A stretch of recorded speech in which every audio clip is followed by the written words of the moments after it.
We have the most wonderful, beautiful God. Oh, am I on? Yes, she said I am. Uh, yeah, it's on. It's on, right? Okay. Boy, that was wonderful. The other day, I went to Walmart in the evening, and I don't usually do that. And wow, there was one checker, and the longest line. Oh my gosh. So I was in the back of the line and I did what any of you would have done. I went to the front and I asked the checker, would you mind getting another checker for us? And she ignored me, mainly because she was busy.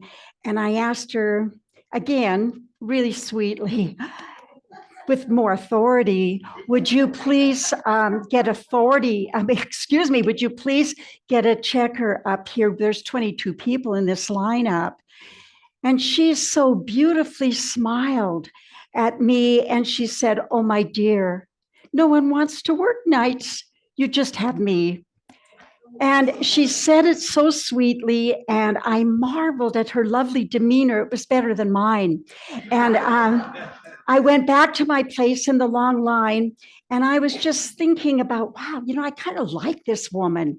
And anyway, I finally got up there and I said, you are so patient. How do you deal with all these people making demands upon you? And she just smiled and she laughed and she said, it doesn't bother me at all. She said, I understand that people are going through a lot, and I have a lot of patience. And somehow that sweet soul, through people making all these demands upon her, had kind of moved into a state of enlightenment. Amazing. Her sweet presence was really evident. And then I concluded that Walmart in Cottonwood is a secret mystery school, training people for enlightenment. And so if you go in as a customer or you work there, I believe it works. And, but it has to be at night. So, did any of you ever spend a portion of your life feeling like you were unworthy? Probably not this group. Anyway, but I sure did from the time I was a little tiny girl. And I just knew that I wasn't worthy. I wasn't worth anything. And I knew when I got older that I was not worthy to receive treasures and abundance from God. Other people were, not me. So the universe acted accordingly to bring me what I believed to be true. And that was more scarcity and more lack. I had no idea that these thoughts and feelings were lies and that they could only persist because they had a believer, and the believer was me. And the believer in me was a terrorist to the truth that wanted to really come forth.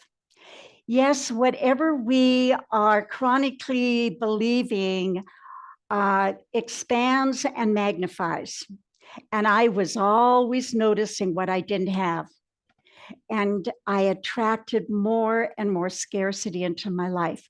One is more prone. I don't know if you've ever noticed this, but if you are living in lack and scarcity, which probably none of you are because you've been in unity long enough where you shouldn't, but when you're in a state of lack, have you ever noticed your appliances, your car breaks down?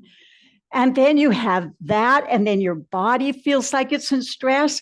And focusing on what you have, though, with gratitude places you in alignment with the natural abundance that is part of the presence of God. And people then respond accordingly. I grew up in the country 7 miles from Cranbrook, British Columbia. That's in Canada. And I say that only because when I first moved here, I told someone I was from there and they said, is that down south? And so I always say Canada. Anyway, a street. So yeah, yeah. So we had no electricity in our home.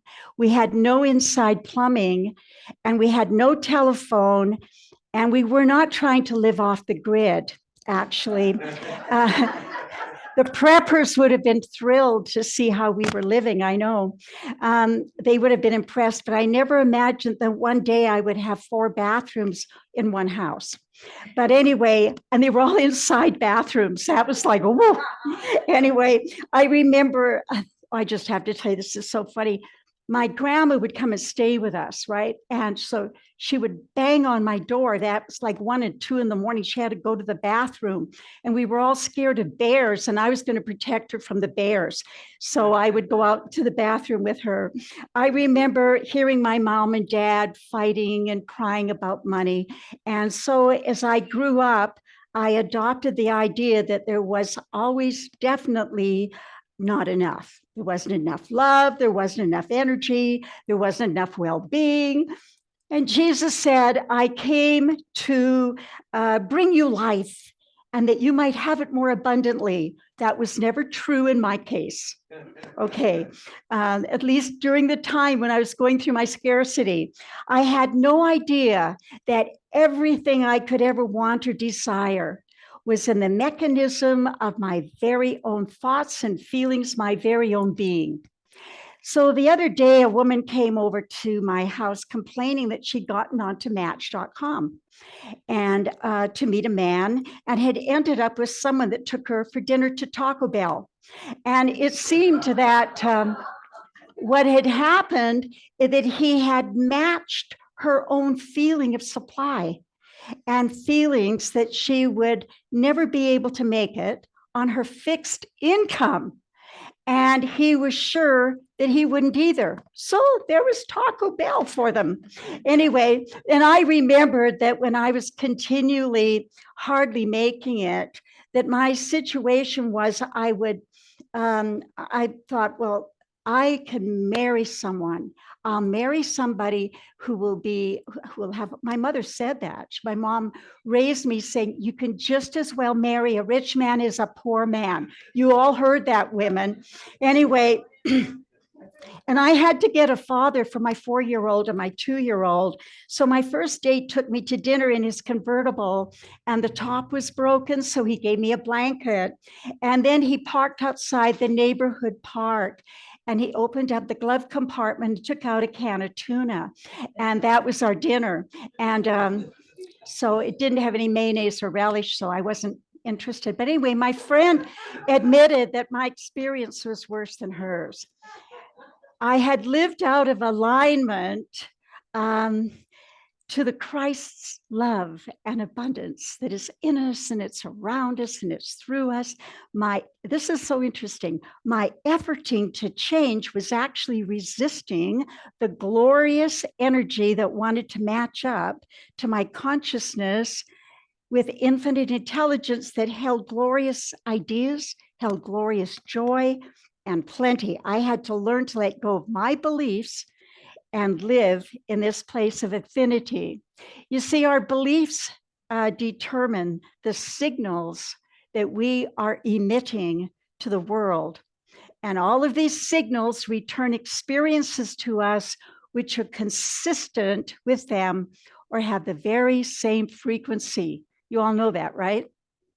Okay, so you're all rich. So an example, if we think it is important that we eat at a cheap place, we are actually bringing on lack into our life. And believe me, I'm telling you the truth. I learned it the hard way. You'll see that your next experience that you're having is again testifying to more lack. We will wonder why we don't ever have enough. And so deciding that you have to shop at cheap places and go to cheap restaurants, stay in those places, what is saying, you're yelling to your subconscious mind, there's never enough, I'm poor. And we don't want that. I remember one time, my husband and I, we were still awakening from having to stay in these cheap places. And we stayed at a place and we went to turn on the TV. And I said, where's the clicker? And he said, oh, well, the clicker was $6 more. I said, what? No. So we left that place And I said, we're going to be staying at the Hampton Inn. Well, we don't, well, he said, what are you thinking? We've got to, honey, we've got to get out of here. Do you know what this is saying to our subconscious mind? So anyway, so we are operating from our hypnotized conscious mind, which acts upon the false beliefs and lack of limitation. So I learned everything, and I've given you this message in little bits of this before, but I have to do it again because when you have a master teacher, you want to talk about this master teacher a lot. And I learned abundance, and I mean real, true abundance from my very first teacher, and it was an old, wise apple tree. And it was in the park near my home. And when my children were little, for 3 years, I was a student of that tree. I've shared a little bit. I know a little bit about this before, but man, I tell you, as I look back on my life, I know that really and truly changed my life. Every day I would venture out with my 2 little girls and we'd sit on a blanket and take our lunch. And I would learn from the tree. The tree was living in universal energy, and it was totally at home in this energy from the tiniest molecule or particle to the largest galaxy. And it was at home in the infinite intelligence of God in this universe. It was like it was at home experiencing itself as the most perfect apple tree, the most beautiful apple tree. It emitted peace and generosity to all the insects that lived in its beingness.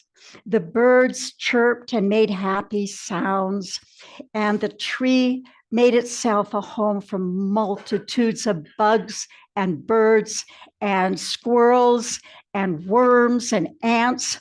And the bird ate some of the apples and then left the rest to rot on the ground. And worms, you just kind of weave themselves in and out.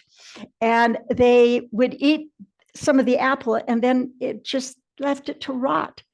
This tree had no idea about waste. Anyway, the tree didn't go into depression when dogs urinated on it. It didn't go into judgment. And it didn't seem to be annoyed or insulted. It just continued on being beautiful and self-supporting to give for all the park visitors. Kids carved their initials in the tree on its body. And sometimes they fought and cursed at the base of the tree. And the tree did not shudder or shrink back or scream or throw apples. It didn't say, I'm not going to manifest apples next year, because it had been wounded by their words. The wind would sometimes yank branches off the blossoms and leaves, and it didn't curse the wind. It never tried to hang on its apples when someone took too many. And I always noticed that because I would watch people take way too many apples. I noticed the tree had no concept of waste. It was extravagant in its generosity. I had heard growing up, you are wasting your food. Think of those children in China. They should see them now. Anyway, or don't waste your food, or don't waste everything. You waste everything. It didn't mind when bugs, worms, and squirrels ate just those few bites and then the rest just rotted. It was as if it said, come on, just help yourself to whatever you want. And so different from us. We spend time preparing a meal. And if someone just took a few bites and wanted to leave, the rest, we would be so identified with all the work we put into it, all of our time and money that we spent, that we could end up feeling like we'd done something wrong, or we might judge the person as not being a true friend because they didn't finish their meal, or have issues of unforgiveness. Not true with you guys, but I've seen people do that. Anyway, it was maybe me. Anyway, not my sweet apple tree. It just stood serene, and it also created shade when we needed it. The tree didn't cry or wail or feel shame when its leaves all fell off. And when the apples were all gone, it did not feel fear that it was depleted. It never asked for apples to be tied onto it so that it could play the role of being complete. My tree was never haughty when people would come into the park and they would look at the blossoms when they appeared in the spring, and they would notice everyone would just be uplifted and they could just feel it, this incredible beauty from this tree. Their lives were quickened by the beauty. The tree taught me that budgeting is nothing that anyone should be interested in, really. Yeah, I knew that it could have gotten by conservatively with half of the blossoms, half of the leaves, and half of the fruit. But no, it still would have been beautiful. But no, it taught me to live extravagantly. Even if I appeared to have little, don't budget it. That's what I learned. So I would point out to my girls, do you see that branch still on the apples? That the branch with all the apples, it's hanging down. It can hardly move. See the other side, it has fewer apples, but the branch with all the apples doesn't make fun of the other branch because it has less. And so my girls, we would do this. We would come up with life lessons for each other at the park. And they would share with me the things that they discovered. By November, sometimes October, my tree had lost its blossoms and its apples and its leaves. And it stood naked and dead, looking with all its gray branches. And I learned to smile because now I knew what the tree knew. I could see past the barren appearance and gray branches to its abundant life within. It didn't cry and look for help. Everything was within itself, the sap, the life for the next season of apples to be born and to be brought forth. I discovered that the root system was probably communicating with other trees down the way. So the more I studied the life of the tree, the more that I learned to drink in supply. This just happened to me. The more my eyes were open to abundance and provision, I realized it was everywhere. A dog wagging its tail was abundance. A kitten purring was abundance. A dandelion growing by the tree was abundance. And it was huge to me. I can't even tell you how huge it was. And it was always, everything was giving me a testimony of abundance. I discovered that the world is shouting supply everywhere. If someone listens to you as you share your dreams, that is supply. There's never a time when we're not operating in supply and abundance. So my life was shifting because of this giving tree. Yes, I discovered that it is the Father's good pleasure to give us the kingdom. And within that kingdom is everything we could ever want. The kingdom reveals itself as we become aware of it. And interesting enough, this kingdom always wants to reveal itself to us. And it wants us to realize what a beautiful, loving God we have. And this God, this presence of God is showing forth everywhere. It's going to be hard for you now to be around a tree and not see that it's a teacher of some sort. Anyway, I would go home to my shabby little apartment and I would feel so blessed and so full of faith that the plenty I'd experienced with the life of the tree was the life of God now living in me. And I wanted to pour out. It wanted me to realize that the life substance of God was everywhere. And it was, and all of this came from the tree. So anyway, Galatians 5:22-23 in the Bible, it kind of compares us to a tree because it says the fruit of the Spirit is love, joy, peace, patience, kindness, goodness, faithfulness, gentleness, and self-control. Against such there is no law. And then in John, it says, I am the vine and you are the branches. He that abides in me and I in him, the same bring forth much fruit. So without me, you can do nothing. Yes, my apple tree taught me about fruit and living as a branch, depending on the vine for my substance. So there's a love song that is so awesome from God. My son, my daughter, you are ever with me, and all that I have is thine. I came to realize that there is no underfulfillment, there is no incompleteness, there is no impoverished life. Grandeur and majesty and security are embedded into our very identity because we are born of God. And if we're born of God, we're born of provision. We're born of the magnificent supply that is everywhere. We are born of the divine spirit, sustenance and substance, and we have plenty for every area of our life. Now, the appearance of lack has nothing to do with reality. There is always great surplus and provision and abundance within us waiting for our revelation of it. That is the key, is that whatever you think you are lacking, life is waiting for you to have the revelation of it as being more real than the feeling that you might have. So my tree taught me that there's no such thing as fixed anything, no fixed apples, no fixed income. And the apple tree got rid of that belief at a very early time in my life. The apple tree didn't believe in recessions. It didn't believe in inflation. I hear people say, oh, things are so expensive now. Well, they're not to me. No, how could it be? And I don't think they are to you, because you see, I don't know how to exactly say this, but it's God. It's the challenge is God's, not yours. If you think it's yours, you're going to see prices are sky high, but it's God's challenge. No, God would never believe in fixed incomes or outcomes. Let us think like our Father. 12 baskets left over, and you will never meet a tree that believes in budgeting or fixed amount of anything.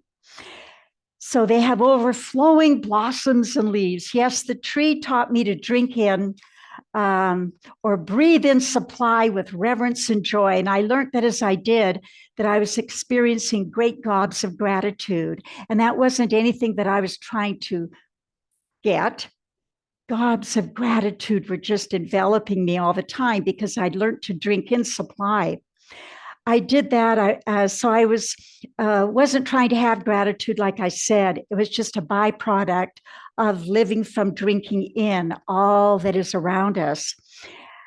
This is such a wonderful time for gratitude because, all over the world, Unity Now, this is the 40 days of gratitude. And so that's where we want to live. Trees, also, they give us an abundance of their breath for us to breathe. And if 1 year, one tree will absorb more than 48 pounds of carbon dioxide from the atmosphere. They have tiny microscopic organs on their leaves to move gases in and out. And they use energy from the sun to make sugar from the carbon dioxide. They absorb that through their leaves. And when this happens, water molecules break apart and form oxygen molecules. That is the air that we breathe. Did you all know that? In the Bible, trees symbolize the spirit of a person. Then shall the tree of the forest sing for joy before the Lord. Matthew says, so every healthy tree bears good fruit. We are the trees bearing good fruit. And then I love this scripture in Jeremiah. It says, he's like a tree planted by the water that sends out its roots by the stream and does not fear when heat comes, for its leaves remain green, and is not anxious in the year of drought, for it does not cease to bear fruit. Well, I discovered that trees are fifth dimensional, or their kingdom of heaven, gifts to all of us. Trees can send nutrients to each other, or they can signal to each other in their times of stress through their root system. Some trees signal through pheromones and other scent signals to each other. So in the 3 years that I studied with the tree, I moved from my shabby little apartment to a large home in Burbank. And it was a beautiful place, inside bathroom. And I began to go to 6th Street. On 6th Street was the Science of Mind Church. I found that. And I discovered Joseph Murphy's book, The Power of Your Subconscious Mind. That was life-changing. And at that time, I was offered a position that opened for me with a clothing and perfume designer, Don Loper, who you've maybe never heard of. Did any of you ever hear Don Loper? Okay. Anyway, I had many opportunities that I rejoiced in. and I always felt grateful for her. Some Sundays I would say to my girls, get in the car, we're going to go visit the apple tree. And we would manage to go there a few times a year because after all, that was my very first teacher. I honestly feel that tree recognized me every time I went. It honestly felt like I was with this master, awesome guru when I was with that tree. And it taught me how that I could live my life. I never have budgeted, and I'm free to waste things. And and I know that my completion and abundance is all within me, and it's never fixed. So I'm always getting surprises. I know that my supply is not subject to Social Security, maximum security, minimum security, bonds and securities, insurance, or even inheritance. It was gloriously intact within me all the time. And if all the others fail, it's all here. So Romans 8:17 says, for the longing of all creation waits eagerly for sons and daughters of God to appear. And I always feel like we are the sons of God that can appear to all creation and share, and they'll share with us. We emissaries of God, and that's how I see us. Thank you for your attention today, and thank you for your love. I just love coming here and sharing with you. And please don't forget to go to Walmart in the evening so you can move further into your enlightenment. Okay, thank you. All right, thank you.